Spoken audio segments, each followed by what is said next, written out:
मैं भारतवर्ष के सभी गुरुजनों, महात्माओं को और विप्रवरों को प्रणाम करती हूँ और सभी श्रोतागणों को, भगवत प्रेमियों का सादर अभिनंदन करती हूँ।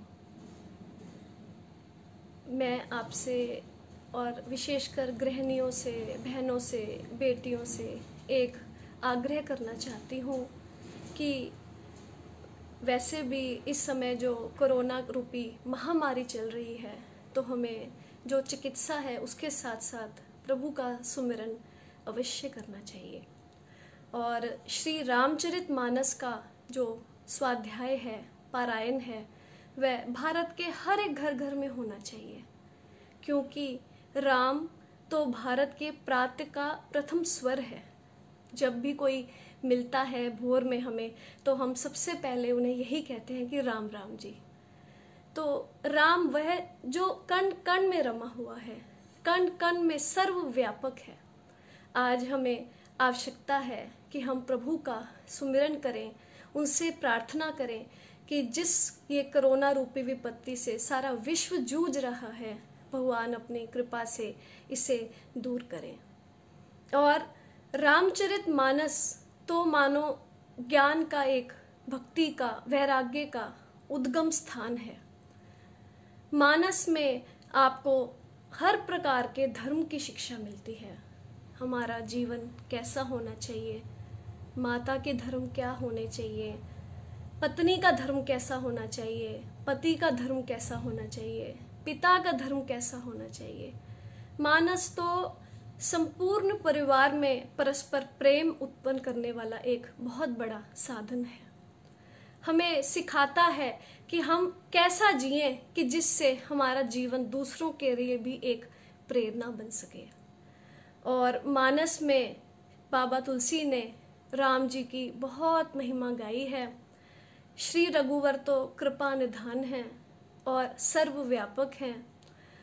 हम तो उनसे यही विनती करते हैं कि प्रभु आप अपनी कृपा कीजिए, ऐसा हमें आशीर्वाद दीजिए कि समस्त संसार जो है आपके नाम का सुमिरन करे, आपका संकीर्तन करे, जिससे कि ये भीषण विपत्तियां जो हैं, जो आज अघोर अशांति जो फैली हुई है हमारे भारतवर्ष में, कहीं बीमारी चल रही है, कहीं पर और अराजकता जैसी स्थिति है, तो ये सब विपत्तियों से भारतवर्ष जो कि समस्त जगत का गुरु है, वह मुक्त हो सके। इस भारतवर्ष ने तो सभी के लिए प्रेम बांटा है, सभी को ज्ञान दिया है, भक्ति दी है।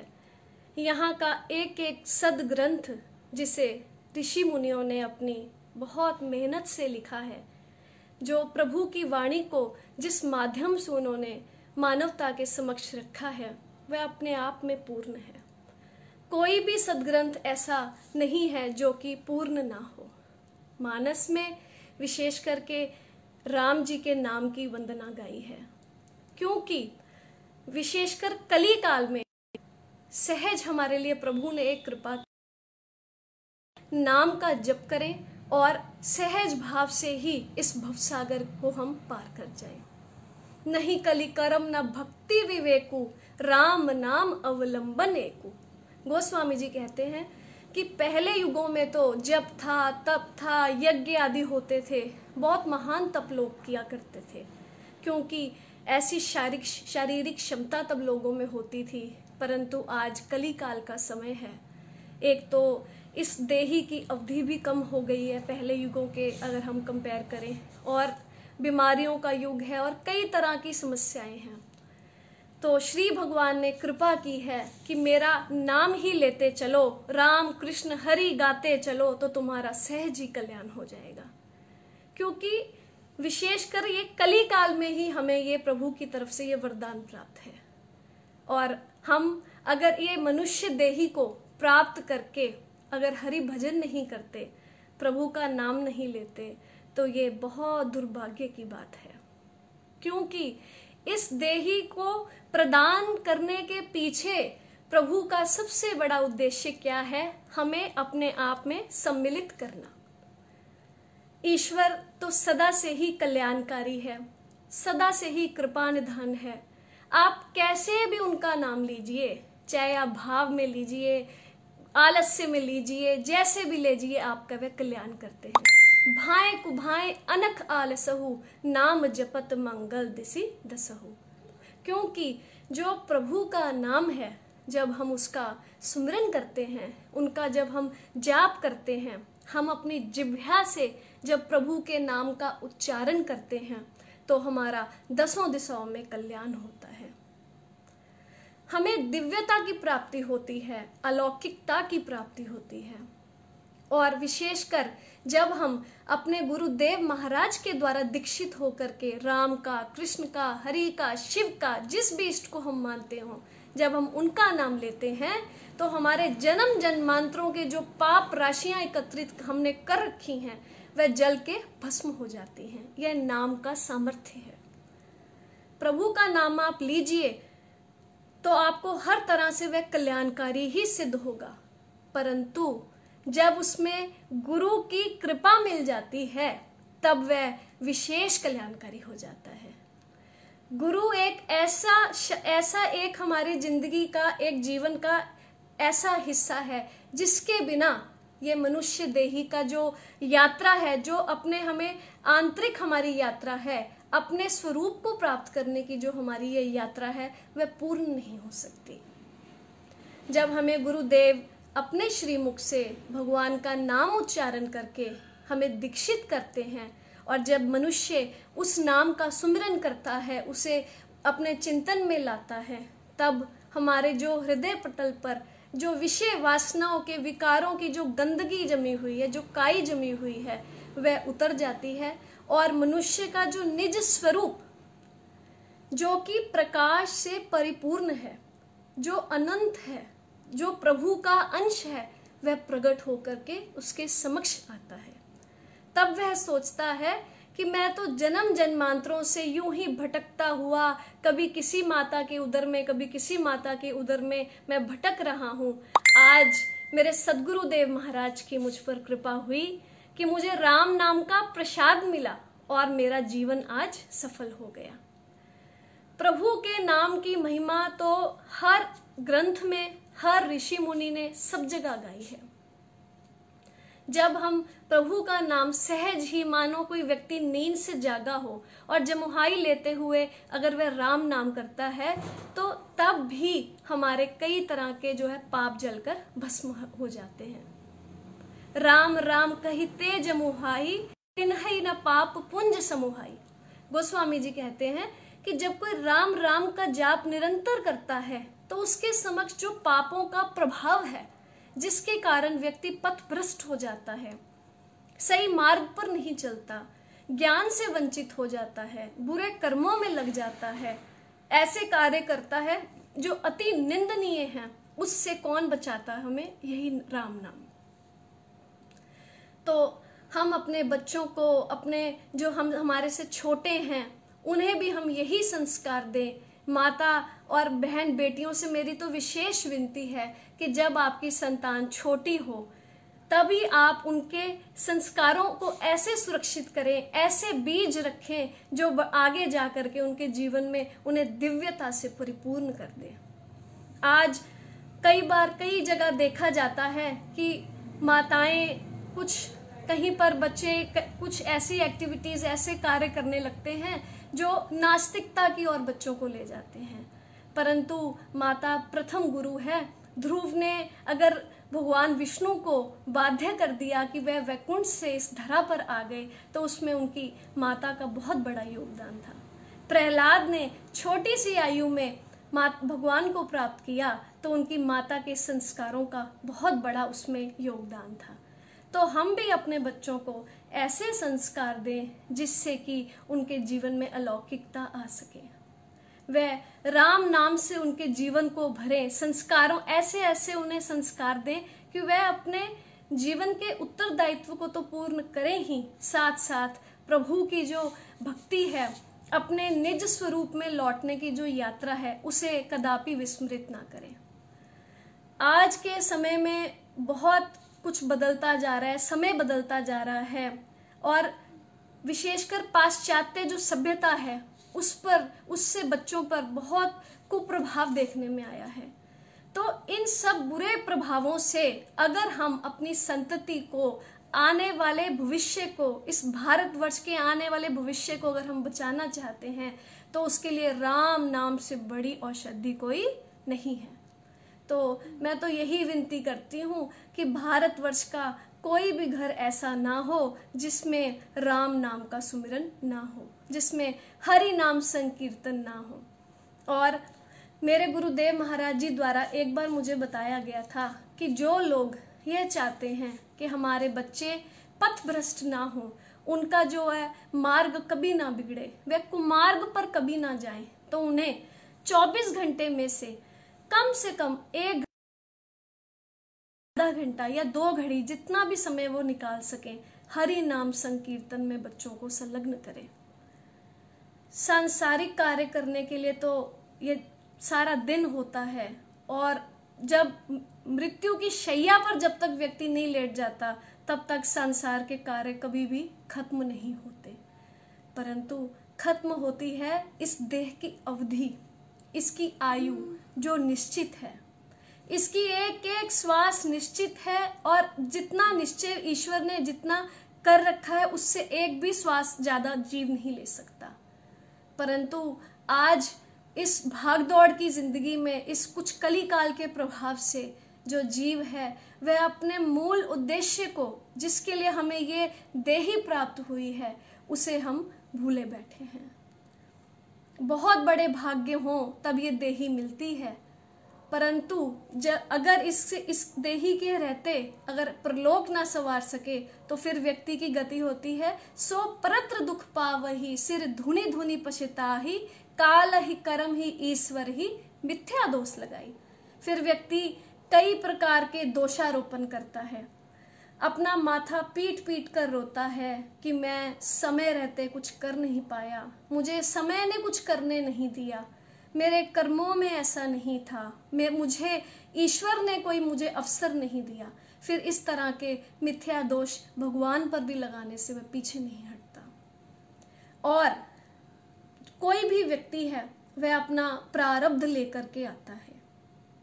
मान लीजिए कि प्रारब्ध कुछ मंद है, प्रारब्ध इतना अच्छा नहीं है, परंतु पुरुषार्थ की जो ताकत है, पुरुषार्थ करने का जो सामर्थ्य है, वह तो श्री भगवान ने हमें दे रखा है। हमें बौद्धिक क्षमता दे रखी है, हमें सोच विचार की शक्ति दे रखी है। हम सही और गलत में भेद कर सकते हैं कि कौन सा मार्ग धर्म की ओर ले जाता है और कौन सा मार्ग आपको आपके धर्म से भ्रष्ट करके नष्ट कर देता है। आज आवश्यकता है कि हम राम नाम रूपी नौका में बैठें, अपने उत्तरदायित्वों की पूर्ति करें, अपने जीवन में अपने गुरुदेव महाराज की चरणों की रज को इस मस्तक पर हम जैसे चंदन का अनुलेपन किया जाता है ऐसे अनुलेपन करें, ताकि हमारी बुद्धि में दिव्य विचारों की उत्पत्ति हो सके, हमारे विचारों की, हमारे एकांत की जो मलिनता है वह दूर हो सके, हमारा मन पावन पवित्र हो सके।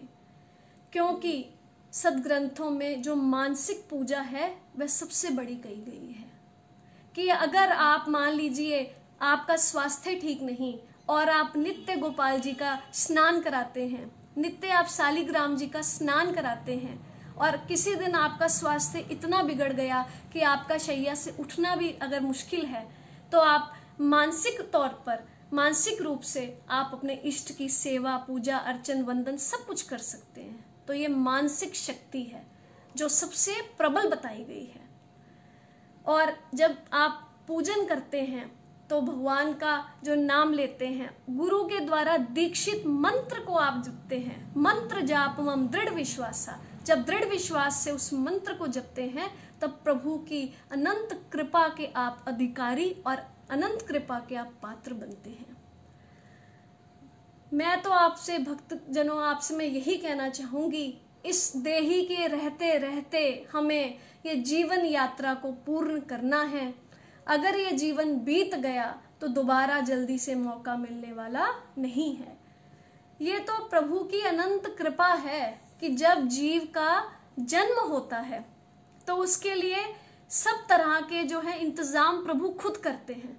उसके आगमन पर उसके लिए दुग्ध आदि की व्यवस्था हो जाती है, वस्त्र की व्यवस्था हो जाती है, घर परिजन पुरजन मिल जाते हैं, माता पिता सगे संबंधियों का उसे जो है साथ मिल जाता है। परंतु जब जीवन जीता हुआ, जब यात्रा अपनी इस जीवन यात्रा को पूर्ण करके जब जाता है, तब वह अकेला ही जाता है। परंतु वह खाली हाथ नहीं जाता, उसके साथ की हुई उसके कर्मों की जो पूंजी है, कैसे कर्म उसने किए, जीवन के रहते रहते कौन से पुण्यों में वह लगा और कौन से पाप में वह आसक्त हुआ, वह सब उसके साथ जाता है। तो हमारा जीवन ऐसा पुण्य का स्रोत हो, दूसरों को भी हम प्रकाशित कर सकें और अपने निज स्वरूप को पहचानने के लिए हम यात्रा करें। परंतु वह यात्रा आपकी गुरुदेव की श्री चरणों के सानिध्य के बिना कभी पूर्ण नहीं होगी। दशरथ जी महाराज ने भी एक बार गुरुदेव से कहा है कि हे गुरुदेव, जब आपके चरणों की रज को मैं मस्तक पर मैंने रखा, अर्थात आपके आदेश को, आपकी आज्ञाओं का जब मैंने पालन किया, तभी मैंने सब कुछ पाया है। अगर आज मुझे राम का पिता होने का सौभाग्य प्राप्त है तो वो मेरे गुरुदेव की श्री चरणों की कृपा के कारण है। और ब्रह्म राम ते नाम बड़ वरदायक वरदानी, ब्रह्म से, भगवान से तो बड़ा उनका नाम है, क्योंकि भगवान तो कभी ऐसा कोई सौभाग्य रूपी अवसर बनेगा तो भगवान से साक्षात्कार व्यक्ति का होगा, या लीला अवतार के लिए प्रभु धरती पर आएंगे तब उससे मिलेंगे। परंतु नाम ने तो कोटि कोटि लोगों का कल्याण किया है। राम एक तापस्ती ये तारी, नाम कोटि खल कुमति सुधारी। राम ने माता अहिल्या जी, जो कि गौतम पत्नी है, उन्हें शाप जब हो गया था, जब वह शिला बन गई थी, एक पत्थर की शिला जो सिसक रही थी, निरंतर राम राम राम राम कर रही थी, तो जब रघुनाथ जी आए, उन्होंने अपने श्री चरणों की रजकणिकाओं को जैसे ही माता अहिल्या की रूपी उस शिला से स्पर्श किया, तो उसमें से एक दिव्य देवी जो है प्रकट हुई। तो रघुनाथ जी गए, विश्वामित्र जी महाराज उनको वहां लेकर गए, क्योंकि अहिल्या माता का तप ऐसा था, ऐसा सामर्थ्य अहिल्या माता का था कि राम को भी बाध्य हो गए। राम को भी उनके उस आश्रम में जाना पड़ा जहां पर ना तो कोई हरियाली थी, ना पेड़ पौधे थे, ना कोई पशु पक्षी थे, ना वहां पर कभी परिंदों की गुंजार सुनती थी, वहां पर किसी का आगमन नहीं होता था, क्योंकि जैसा उन्हें शाप मिला था तो उसके अनुसार ही वहां की स्थितियां थी। परंतु जब माता अहिल्या ने जब स्तुति की भगवान की, उन्होंने कहा है कि मुझे अगर ये शाप मिला है तो मेरे प्रभु ने, मेरे जो स्वामी हैं गौतम मुनि जी महाराज, उन्होंने अति भला किया है मुझे। तो उन्होंने कहा है, मुनि शाप जो की दीना अति भल कीना, कि मुझे शाप देकर उन्होंने तो मुझे मेरा बहुत भला कर दिया। जिन चरण कमलों में से गंगा मैया का अवतरण हुआ, जिस गंगा को भगवान शंकर ने अपनी जटाओं में स्थान दिया, जिन चरणों को नित्य निरंतर भगवान देवादिदेव महादेव भी जिनका चिंतन करते रहते हैं, सनकादिक ऋषि जिनका निरंतर जिनकी कथाओं में लगे रहते हैं, और जिनका दर्शन करने के लिए ऋषि मुनि तपी हटि जोगी कोटि कोटि वर्षों तक वह शिलाओं में, गिरी कंदराओं में रह करके जो है साधना करते हैं, परंतु भगवान का आना इतना सहज नहीं होता। आज मेरे पति के दिए हुए शाप के कारण मेरे प्रभु, मेरे स्वामी, मेरे रघुनाथ आज मुझे दर्शन देने के लिए, मुझे कृत्य करने के लिए आज मेरे इस निर्जन से आश्रम में आए हैं। विश्वामित्र महाराज जी का साथ वहां होना, श्री रघुनाथ जी और श्री लक्ष्मण जी महाराज का वहां पर पहुंचना और माता जी को स्पर्श करना, यह सब घटित हुआ राम नाम के प्रभाव से। गौतम मुनि ने शाप तो दे दिया, परंतु आप जानते हैं कि संत जन, गुरुजन और त्रिकालदर्शी महात्माओं का जो मन होता है वह माखन की भांति कोमल होता है। अगर वह क्रोध में कुछ कह भी दे तो वह तुरंत ही अपने हृदय से कुछ ऐसा समाधान अपने भक्तों को दे देते हैं जिससे उनका बहुत बड़ा कल्याण होता है। माता अहिल्या जी ने तो गौतम मुनि को एक वरदान करके माना, क्योंकि उस शाप के कारण ही प्रभु का वहां आगमन हुआ और उन्हें अनपायनी भक्ति का वर मिला और पति के लोक को वह गई हैं, वह अपने पति में जाकर के मिल गई हैं। ऐसी माता अहिल्या। तो यह सब घटित राम नाम के प्रभाव से ही हो पाया।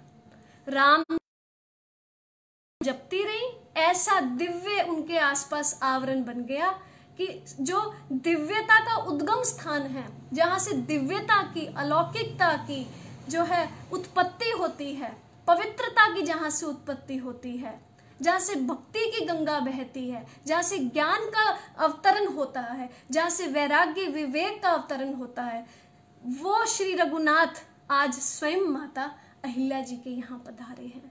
तो राम एक तापस तिये तारी, नाम कोटि खल कुमति सुधारी। रघुनाथ जी आए, अहिल्या माता का उन्होंने कल्याण किया है, परंतु प्रभु के नाम ने तो कोटि खलों का कल्याण किया है।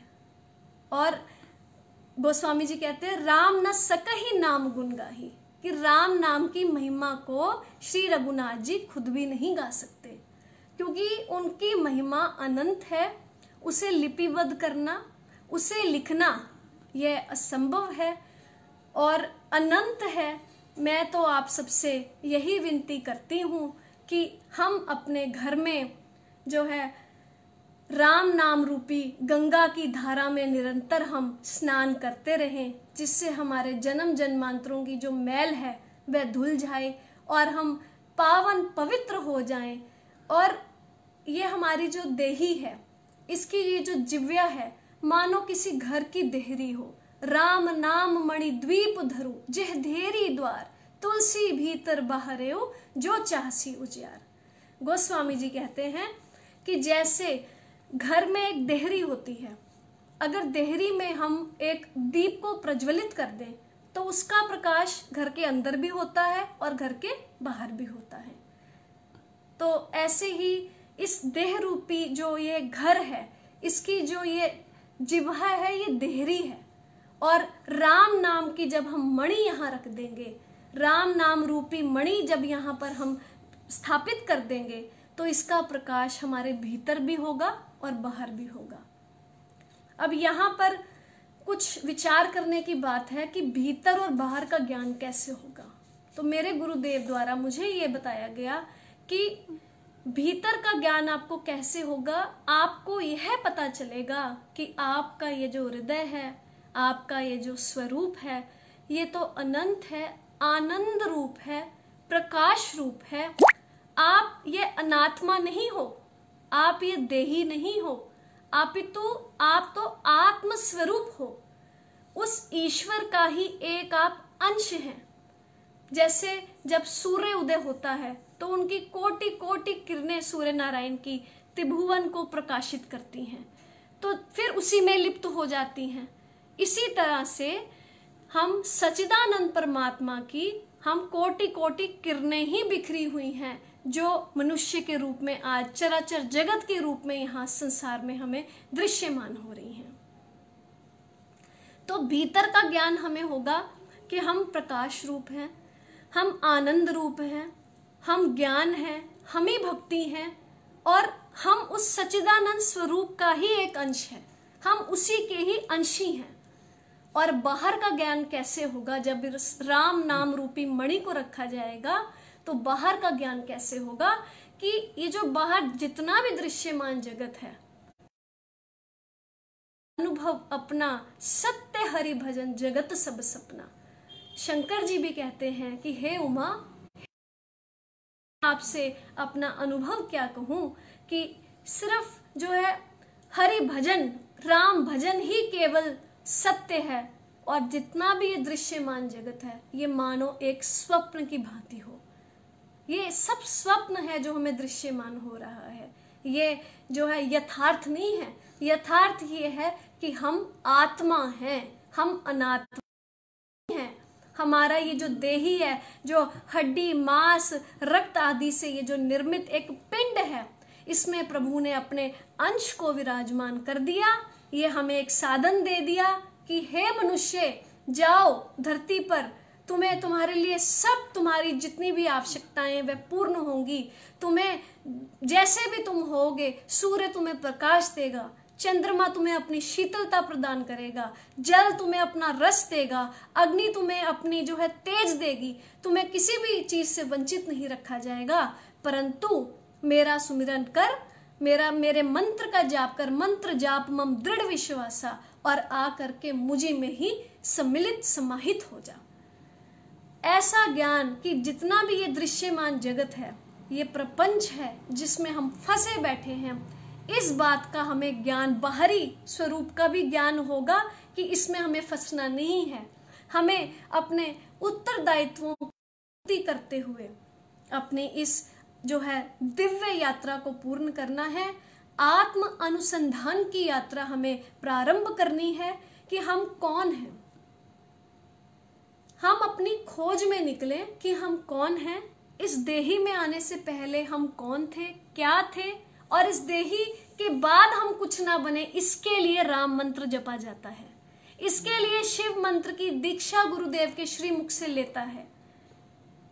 और जब व्यक्ति राम नाम रूपी मणि को अपनी जिह्वा पर रखता है तो उसे आंतरिक ज्ञान भी होता है और उसे इस जो माइक जगत का भी ज्ञान होता है। तो मैं आपसे यही विनती करती हूँ बार बार, विशेषकर मैं बहन बेटियों से और गृहिणियों से, मैं यही सदग्रस्तों से, सभी से यही विनती करती हूँ कि हमारे जीवन में बहुत सारी हमारे कार्य प्रणालियाँ भी हैं हमें करने के लिए, हमारे उत्तरदायित्व भी हैं, सभी पूर्ण कीजिए। अपने माता पिता की सेवा कीजिए, अपने गुरुदेव की सेवा कीजिए, और सबसे बड़ी सेवा जो जन कल्याण के लिए है वह आप राम नाम रूपी संकीर्तन कीजिए। जब हम राम नाम रूपी संकीर्तन करेंगे, अपने घर पर करेंगे, तो उससे दिव्य जो किरणें, जो दिव्य प्रकाश निकलेगा वह इस सृष्टि में फैलता है, जिससे अपवित्रता का नाश होता है, बुराइयों का नाश होता है, और हम भी पावन होते हैं। और इस राम कथा अमृत रूपी राम नाम का जो ये अमृत है, जिसको भी उसको पीने का अवसर मिलता है, वह भी दिव्य हो जाता है। और एक बात मैं आपको इस लाइव के माध्यम से कहना चाहूँगी कि ये भारतवर्ष में सनातन संस्कृति में यज्ञ का बहुत महत्व है। कोरोना फैला हुआ है, इसके लिए चिकित्सा चल रही है, अनुसंधान हो रहे हैं कि इसकी कोई वैक्सीनेशन प्रिपेयर की जाए, बहुत अच्छी बात है। उनको ये काम वैज्ञानिकों का है, उन्हें आप करने दीजिए। परंतु हम जितने भी सनातन धर्म के सच्चे सेवक हैं, वो एक संकल्प लें कि हम अपने घर में रोजाना सुबह रोज प्रातः काल में हम छोटा सा ही चाहे हम एक यज्ञ करें, अग्निहोत्र करें, हवन करें। और हवन से, यज्ञ से जो वातावरण बनता है वह भयंकर जीवाणुओं का, विषाणुओं का और विषैले ये जितने भी तत्व फैले हुए हैं, इन सबको नष्ट करने का सामर्थ्य रखता है। जब हम लोग सम्मिलित होकर के अपने आश्रमों में, अपने घरों में हम ये यज्ञ करेंगे, तो उससे एक जो उस यज्ञ का जो धूम्र होता है वह अति पावन पवित्र होता है। वह जितनी भी ये नेगेटिविटी है, नकारात्मक शक्तियां हैं, और जितनी भी ये वातावरण में जितने भी विष हैं, उन सबको नष्ट करता है। तो हमें प्रयत्न करना चाहिए कि राम नाम का संकीर्तन हो, घर घर में राम का प्रचार हो। और अब तो वैसे भी राम मंदिर का निर्माण शुरू हो गया है, उसके लिए भी मैं आपको बहुत बहुत बधाई देती हूँ। और आप अपने घर में यज्ञ करिए, स्वस्थ रहिए, सुरक्षित रहिए। और आपके जीवन में गुरु परम आवश्यक है। गुरु के बिना जो भी कोई हो, उनसे मैं यही विनती करती हूँ कि आप जरूर दीक्षा लीजिए। आपके जीवन में सदगुरु जब आएंगे तो आप देखना कि आपका अपना जीवन कितना बदल जाता है। आप ये सोचेंगे और पश्चाताप करेंगे कि इतना सारा समय मैंने अपने जीवन का बिना गुरु की सानिध्य के मैंने बिता दिया। और मैं यही आपसे विनती करना चाहती हूँ कि प्रभु का संकीर्तन कीजिए, उनका नाम का घर घर में सुमिरन हो, रामचरितमानस का, श्रीमद् भागवत महापुराण का पारायण हो, जिससे जीवन को जीने का जो एक हमें कला प्राप्त होती है, जीवन को कैसे जीना चाहिए। ये बहुत दिव्य देही है, प्रभु की कृपा से मिली है, इसका भरपूर लाभ उठाइए, इसके रहते हुए अपने कल्याण के मार्ग प्रशस्त कीजिए, प्रभु का नाम लीजिए, अच्छे संस्कार दीजिए। ये भारत के जो विचार हैं, यहाँ की जो संस्कृति है, अति पावन पुनीत है, हम उसे कदापि विस्मृत ना करें। इसी शब्दों के साथ मैं अपनी वाणी को विराम देती हूँ और प्रभु से यही प्रार्थना करती हूँ कि समस्त जगत का कल्याण हो, गौ माताओं पर जितने भी अत्याचार हो रहे हैं, महात्माओं पर, संतों पर जितने अत्याचार हो रहे हैं, ये अब ना हो, हमारी गौ भी सुरक्षित रहे, हमारे महात्मा भी सुरक्षित रहे, और ये कोरोना की जो भीषण विपत्ति है ये जल्दी से जल्दी नष्ट हो, जिससे समस्त विश्व का कल्याण हो, सभी प्रसन्नचित हो सके और सभी अपने जीवन